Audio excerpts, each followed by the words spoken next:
माई की।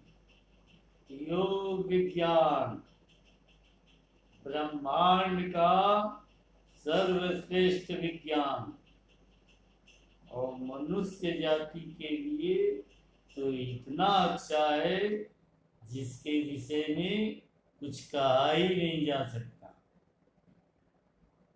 तो आज हम लोग योग के उन विषयों पर चर्चा करेंगे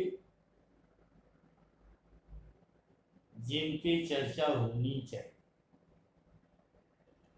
और योग शब्द से ही योग का अर्थ जोड़ है, यानी मनुष्य अगर ईश्वर से जुड़ता है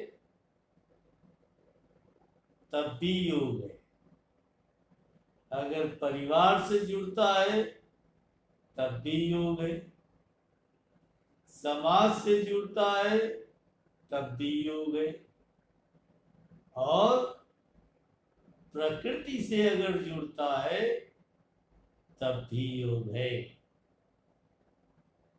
तो हम लोग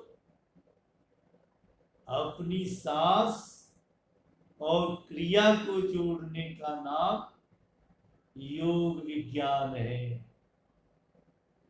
यानी कोई भी क्रिया हम अगर शारीरिक करते हैं और उसको सांसों से जोड़ देते हैं तो वो योग में बदल जाता है। अब सांसों से कैसे क्रिया जुड़ेगी, इसी को समझना। जैसे मान लें हम एक आसन लेते हैं, कोई भी एक आसन। आसन का अर्थ है मुद्रा, यानी एक विशेष प्रकार की मुद्रा, शरीर की मुद्रा। तो मान लीजिए हम एक आसन लेते हैं, जैसे बैठने वाले में पश्चिमोत्तासन। तो हाथ को हमने ऊपर किया और पैर फैलाए हैं। अब सांस, हाथ को जब ऊपर करेंगे तो सांस भर लेंगे, और जब हाथ को अंगूठे को छुएंगे तो पूरा सांस निकाल देंगे। फिर अंगूठे से फिर सांस ऊपर, हाथ ऊपर ले जाएंगे तो सांस भर लेंगे, और हाथ नीचे ले जाएंगे तो सांस निकाल देंगे। हुआ ना? क्रिया के साथ सांस जुड़ गई। यानी आपने शरीर की जो भी क्रिया की सांस पे आधारित उसको की। सांस और क्रिया दोनों जुड़ी, योग बना। अब इसको उल्टा करने पर तो नुकसान भी देता है। जैसे हमने सांस निकालते हुए हाथ ऊपर कर लिया और सांस भरते हुए अंगूठे को छुआ, तो ये तो फिर नुकसान भी करेगा। तो क्रिया के साथ, क्रिया के अनुकूल अगर सांस है तो योग है, और क्रिया के विपरीत अगर सांस है तो फिर वो नुकसानदायक योग है। इसी को समझने की आवश्यकता है। और जानते हैं, बहुत लोग क्रिया के विपरीत सांस का प्रयोग करा देते हैं। बड़े होशियार बनने के चक्कर में कि हम दूसरे लोगों से कुछ हटके करा रहे हैं, और फिर वो तुरंत तो नुकसान नहीं मालूम होता, लेकिन थोड़े दिन करने के बाद वो क्रिया शरीर को नुकसान देता है। इसलिए क्रिया के अनुकूल अगर सांस है तो योग है, और क्रिया के विपरीत अगर सांस है तो बार बार क्या करें, आप खुद समझदार है। इसलिए कभी भी योग किसी योग मर्मज्ञ के सानिध्य में करना चाहिए, थोड़े दिन। फिर योग को समझ जाने के बाद फिर स्वतः करना चाहिए। ऐसा नहीं कि केवल हम इंटरनेट के माध्यम से योग करते हैं, और पूरा एक प्रोग्राम होना चाहिए। अब देखिए एक और रहस्य, कभी भी हम आसन शुरू करते हैं खड़े होकर। जितने भी आसन आपको करने हैं, खड़े होने वाले आसन पहले करने चाहिए, और फिर बैठ जाने के बाद बैठने वाले आसन करने चाहिए। फिर वज्रासन में आने के बाद वज्रासन के आसन करने चाहिए,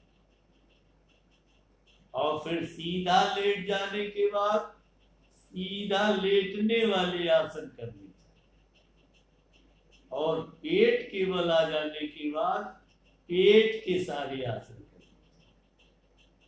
चाहिए। ऐसा नहीं कि पहले बैठने वाला कर लिया, फिर खड़े होने वाले आसन कर लिए, फिर पेट के बल वाले आसन कर लिए, फिर सीधा लेट के आसन कर लिए। नहीं, ये खिलाफ है। एक खड़े होने वाला पहले, फिर बैठने वाला उसके बाद, फिर वज्रासन में आने के बाद उसके बाद, फिर सीधा लेटने वाला आसन, सीधा लेट के जो भी आसन आप कर सके, जितने भी कर सके, फिर पेट के बल लेटने वाले आसन जितने आपको आते हो, जितने आप कलाकार हो, मर्मज्ञ हो, और फिर लास्ट में जब शारीरिक क्रिया संपन्न हो जाए तब प्राणायाम करना चाहिए। ये नियम है, उल्टा सीधा नहीं। उल्टा सीधा करने पे तो आसन नुकसान देने लगता है। तो क्रियाओं को समझना चाहिए, और क्रियाओं को सांसों से जोड़ के करना चाहिए, तब आसन का आप पूर्ण लाभ ले सकते। अब देखिए और बहुत सारी चीजें, जैसे बीमारियों पे आधारित भी योगा है और प्रोग्राम है। इस बीमारी में कौन कौन सा योगा करना चाहिए, पूरा प्रोग्राम है 35 मिनट। आप डायबिटीज से पीड़ित हैं तो आपको डायबिटीज वाले प्रोग्राम करने चाहिए। अगर आप हाई ब्लड प्रेशर से पीड़ित हैं, हार्ट डिजीज से पीड़ित हैं, तो आपको हार्ट डिजीज और वाले प्रोग्राम करने चाहिए, ब्लड प्रेशर वाले प्रोग्राम करने चाहिए। अगर वर्टिब्रल कॉलम से आप पीड़ित हैं, यानी थोरेसिक, लंबर, इनसे आप ग्रसित हैं, प्रोस्टाइटिस से आप ग्रसित हैं, तो आपको उनके स्पेशल प्रोग्राम है जिनको आपको करना चाहिए। ऐसे नहीं कि सब इधर उधर करना शुरू कर दिया, अब फिर बाद में कह रहे हैं कि हम तो सब करते हैं और हमको कुछ उसका फायदा नहीं दिखाई देता। तो क्यों दिखाई देगा? आप पूर्ण रूप से विधिगत प्रोग्राम कहाँ करते हैं? स्वस्थ व्यक्ति के फिटनेस प्रोग्राम सबसे अच्छा प्रोग्राम, लगभग 50 मिनट सब है। यानी खड़े होने में वाले भी आसन है, बैठने वाले भी आसन है, वज्रासन वाले भी आसन है, सीधा लेट जाने वाले भी के भी बहुत सारे आसन है, पेट के बल लेटने वाले में भी आसन है, और प्राणायाम तो जितने भी मुख्य प्राणायाम है वो सारे। अगर आप फिटनेस प्रोग्राम भी अगर करते हैं तो आप बीमारी से मुक्त रहेंगे। अब क्रिया और क्रिया को सांस से जोड़ना है, आसन के साथ और सही तरीके से जोड़ना है। क्रिया और सांस जोड़ के आसन बनाना है, उल्टा सीधा तरीके से क्रिया को सांस के साथ नहीं जोड़ना। फिर देखिए, योग आपको परम ब्रह्म से मिलाने का भी नाम है, जोड़ने का भी नाम है। एक स्वस्थ व्यक्ति के शरीर में ही उतनी क्षमता होती है कि वो ईश्वर को जान सके। इसलिए जितने भी ऋषि मुनि हमारे रहे, धर्म के ज्ञाता रहे, सबने योग किया है और सबने योग की प्राथमिकता को बताया है। बिना योग के आप धर्म कार्य में प्रवीण नहीं हो सकते। इसलिए आप पहले शरीर को स्वस्थ करें, योग के माध्यम से करें योग, रहे निरोग, फिर साधना करें, चाहे वैष्णव साधना हो, शैव साधना हो, शाक्त साधना हो या निरंकार साधना हो। जो भी साधना आप करेंगे, ईश्वर तत्व तक आप जरूर पहुंचेंगे। बिना योग के ईश्वर तत्व को जानना, ब्रह्म तत्व को जानना